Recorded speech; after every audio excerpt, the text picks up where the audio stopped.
Salut les amis, de l'art, c'est un sujet dont on n'avait pas encore parlé, alors découvrons ensemble une œuvre d'art contemporain.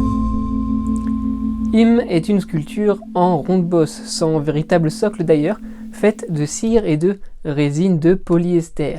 Maurizio Cattelan l'a réalisée en 2001. Elle représente un Adolf Hitler agenouillé en costume gris d'1 mètre de hauteur. Premièrement exposée en musée, notamment aux Pays-Bas et en Allemagne, cette statue a été placée dans l'ancien ghetto de Varsovie en 2012, un choix qui a fait polémique au vu du personnage représenté. En 2016, l'œuvre a été vendue chez Christie's pour 17 millions de dollars. Maurizio Cattelan est né à Padoue en Italie le 21 septembre 1960. L'artiste s'est installé à New York un peu avant le passage au nouveau millénaire, ville où il travaille.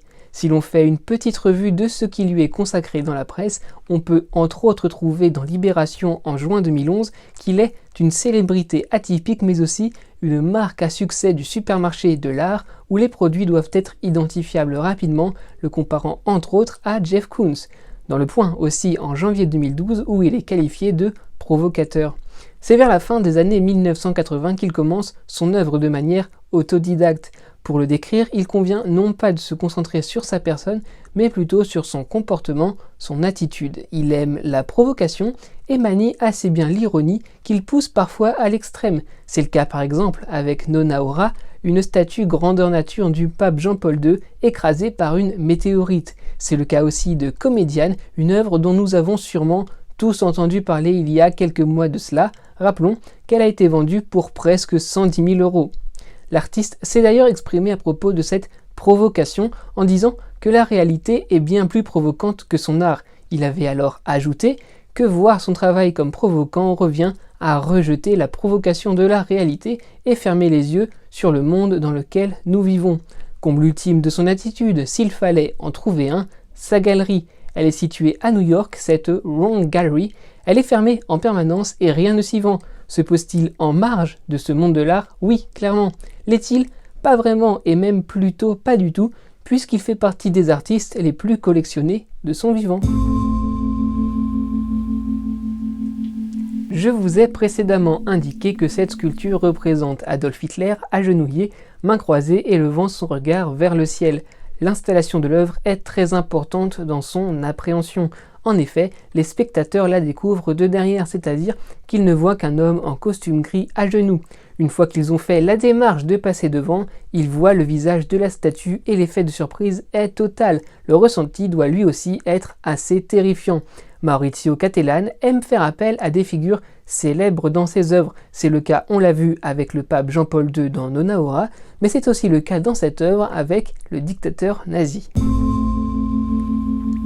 Sur le site de Christie's, l'une des plus grandes sociétés de vente aux enchères internationales basée à Londres et fondée en 1766 et où a été vendue l'œuvre, on trouve 2 notes qui expliquent le travail de Maurizio Cattelan. Il les a lui-même écrites. Nous vous les avons traduites en français, mais la version originale reste accessible à votre lecture.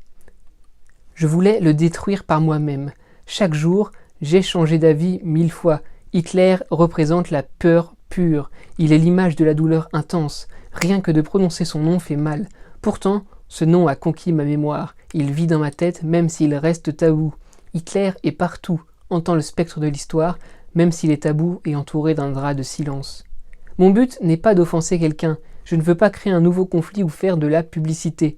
J'aimerais seulement que cette image devienne un lieu de négociation ou un test pour nos psychoses. Lors de l'exposition de l'œuvre dans le ghetto de Varsovie, le centre Simon Wiesenthal, une ONG qui lutte contre le racisme et préserve la mémoire de la Shoah notamment, a qualifié l'acte, je cite, de provocation insensée qui insulte la mémoire des victimes juives des nazis.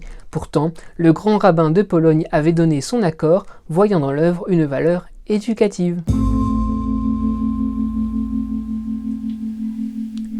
Représenter Hitler avec les mains croisées et avec son regard vers le ciel semble indiquer qu'il demande pardon.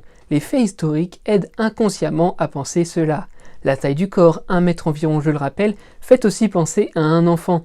Est-ce Adolf Hitler, jeune, pensant à ce qu'il allait commettre plus tard? Pour Caroline Bourgeois, commissaire de l'exposition Debout de la collection Pinault à Rennes en 2018, cette interprétation est valable. Elle dit, je cite, « Hitler mis au coin à taille d'enfant fait réfléchir sur le destin de tout enfant. On est enfant avant de devenir un monstre. N'oublions pas quand même que ce ne sont que des suppositions, sachant qu'il n'y a parfois aucun message caché dans une œuvre. »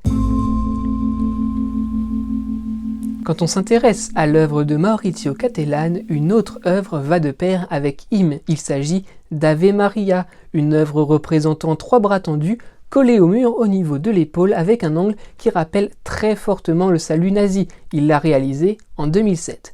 Enfin, une dernière relation pour montrer que l'œuvre de Cattelan est d'ores et déjà entrée dans l'imaginaire collectif. Je vous ai parlé dans cette vidéo de Nona Aura, cette œuvre datant de 1999 représentant Jean-Paul II. Et si vous avez suivi la très belle série The Young Pope, vous avez sûrement fait le lien entre la fin du générique et cette statue de Maurizio Cattelan. Voilà, merci à tous d'avoir regardé cette vidéo, la première sur le thème de l'art. N'oubliez pas, soyez heureux, restez curieux.